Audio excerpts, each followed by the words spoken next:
Asa. Mawa po kumustorya usahay. Oh.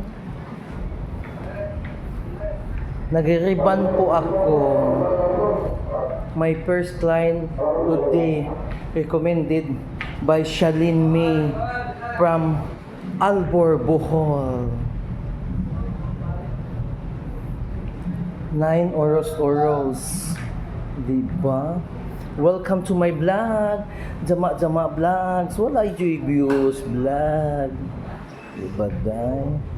Ayan po, binababad po natin siya ng 1 oras at kalahati para naman kasi yung hair niya medyo makapal-kapal kaya kailangan talaga siya ibabad ng maigi. Ayan po ang kanyang ribbon ng aking client sa Juju's Salon.